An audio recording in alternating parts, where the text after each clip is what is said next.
नए साल के वो सभी बड़े बड़े संकल्प, रिजोल्यूशन जिनको हम साल के शुरुआत में लेकर आगे बढ़ते हैं, वक्त के साथ धीरे धीरे पीछे छूट जाते हैं। हम शायद तुरंत ही बड़ा परिवर्तन चाहते हैं, जो मुश्किल भी होता है और हमारा खुद का मस्तिष्क उसका विरोध करता है। मदर टेरेसा ने एक बहुत सुंदर बात कही है कि हम छोटी छोटी चीज़ें बहुत ही ज़्यादा प्रेम से करें। हम कितना ज़्यादा करते हैं ये मायने नहीं रखता, हम कितना प्रेम से करते हैं यह मायने रखता है।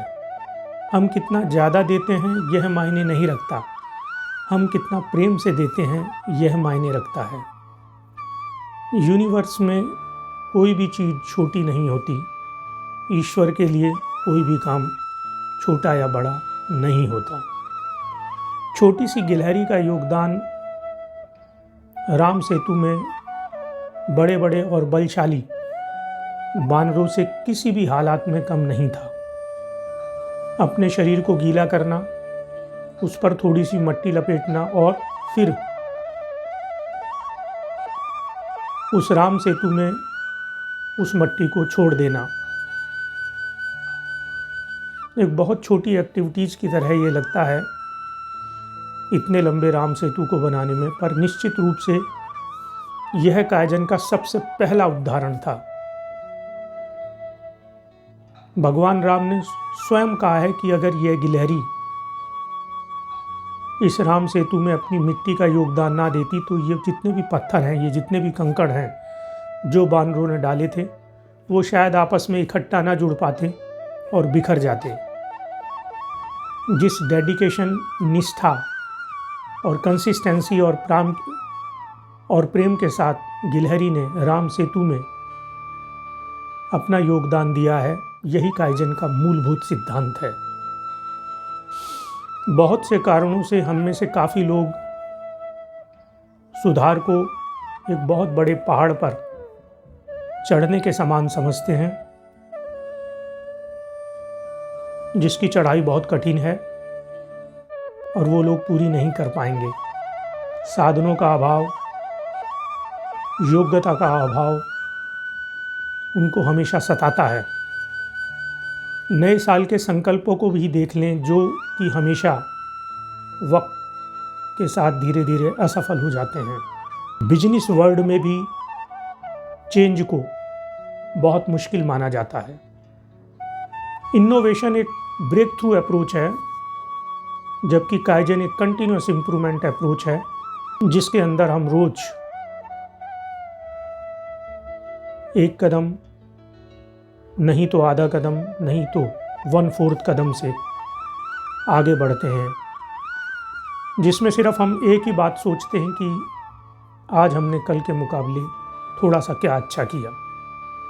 काइजन एक जापानी प्राचीन दर्शन है जिसका सार ताओ ले चिंग के इस शक्तिशाली वाक्य में है। 1000 मील की लंबी यात्रा भी एक कदम से शुरू होती है। हालांकि इसकी जड़ें प्राचीन दर्शन में हैं, परंतु आज के भागम भाग भरी जिंदगी में भी इसकी इम्पोर्टेंस को कम नहीं आंका जा सकता। काइजन हमारे जीवन में सकारात्मक परिवर्तन लाने के लिए एक इफ़ेक्टिव अप्रोच है। काइजन में 2 अप्रोच हैं। पहली अप्रोच के अंतर्गत किसी भी हैबिट, प्रोसेस या प्रोडक्ट को बेहतर बनाने के लिए छोटे छोटे कदमों से आगे बढ़ें। नंबर 2,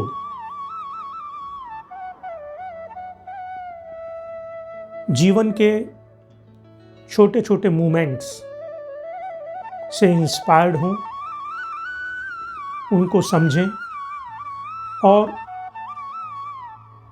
कुछ नया इन्वेंट करें इन मूवमेंट्स के अंदर। जैसे अगर हम आइजैक न्यूटन्स की बात करें तो जब उन्होंने पेड़ से सेब को नीचे गिरते हुए देखा तो उसी मूवमेंट में उन्होंने गुरुत्वाकर्षण बल के सिद्धांत का इन्वेंशन किया। परिवर्तन को लेकर या चेंज को लेकर सदियों से हमारे मन में बहुत सी गलत धारणाएं बन गई हैं। मिथ नंबर 1, परिवर्तन बहुत मुश्किल है। मिथ नंबर 2, कुछ बड़ा करना ही हमारे जीवन में बड़ा परिवर्तन ला पाएगा। बड़ा परिवर्तन करने के लिए हमको जीवन में कुछ बड़ा करना होगा। छोटे छोटे कदमों से या काइजन एक स्लो अप्रोच है। मिथ नंबर 4, परिवर्तन के लिए बड़े बड़े संसाधनों की ज़रूरत है। इनोवेशन अप्रोच में और काइजन अप्रोच में एक बहुत बड़ा मुख्य अंतर यही है कि काइजन अप्रोच में हम रोज अपने उद्देश्य की तरफ आगे बढ़ते हैं और यह संतुष्टि और एहसास हमको एक बहुत बड़ा मोटिवेशन देता है। सोशल मीडिया के इस वक्त में आज हम देखते हैं कि असंख्य साधारण लोग भी अपने जीवन में असाधारण काम कर रहे हैं, छोटे छोटे स्टेप्स के थ्रू। सफल होने की नहीं बल्कि मूल्यवान होने की कोशिश करें। Albert Einstein. पैंडेमिक जैसी महामारी ने भी हमको यही संदेश दिया है कि छोटा सा मास्क हमारे जीवन को बचा सकता है। हीरो ताका ताकुची और इकुजिरो नोनाका जापानी राइटर्स ने अपनी किताब द वाइज बिजनेस कंपनी में रोज के जीवन में 6 सिंपल और इफ़ेक्टिव बातों को अपनाने के लिए बोला है, जो आपको जीवन में एक बहुत बड़ी सक्सेस या प्रोग्रेस दे सकती हैं। डेवलप रूटीन और काटा। जापानीज में रूटीन को काटा कहा जाता है। ऐसा बोला जाता है कि जब आप एक रूटीन डेवलप करते हैं तो आपका कॉन्शियस माइंड फ्री हो जाता है और आपका सब कॉन्शियस माइंड ऑटोमेटिकली चीज़ों को करता रहता है। इससे क्या होता है कि आप अपने कॉन्शियस माइंड को हायर एक्टिविटीज़ में इन्वॉल्व कर सकते हैं। Second, ask right questions from the self. जीवन के कभी भी किसी भी पड़ाव पर जब आप उलझ जाते हैं और आपको रास्ता मिलना मुश्किल होता है तो आप स्वयं से क्वेश्चन पूछना शुरू करें। यह एक बहुत ही इफ़ेक्टिव तरीका है। चाहे रमण महर्षि हो, चाहे स्वामी विवेकानंद हो, बड़े बड़े लोगों ने से खुद से क्वेश्चन पूछा और फिर उन्होंने उस क्वेश्चंस के आंसर को खोजने की कोशिश की।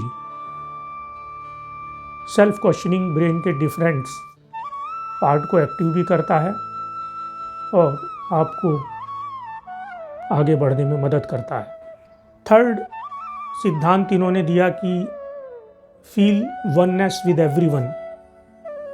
आज के वक्त में अकेलापन और बहुत सारी ऐसी चीज़ें हैं जहाँ पर कि हम स्टकअप हो जाते हैं। वननेस की फीलिंग हमको हार्मोनी देती है और निश्चित रूप से हम अद्वैतवाद रूपी जैसे आध्यात्मिक सिद्धांतों के बहुत नज़दीक आ जाते हैं। फोर्थ सिद्धांत उन्होंने दिया कि रीड बुक्स एंड एम्फेसाइज मोर। इससे क्या होगा कि आप अपने थॉट्स प्रोसेसेस को चैनलाइज कर पाएंगे और एम्पैथी आपको निश्चित रूप से आपके माइंड को कूल एंड काम रखने में बहुत हेल्प करती है। पांचवा बड़ा सिद्धांत है watch top 10 speeches all the time best. Sixth सबसे बड़ा प्रिंसिपल है कि try high energy outdoor activities. ये एक्टिविटीज़ आपको सोशलाइजिंग में मदद करती हैं। आप ज़्यादा फन लविंग बनते हैं, एक मिलनसार और कॉम्पिटिटिव एनर्जी में काम करते हैं। आशा है कि काइजन और 6 थॉट्स आपको निश्चित रूप से कुछ इंस्पायर्ड करेंगे और मोटिवेट करेंगे। Thank you very much.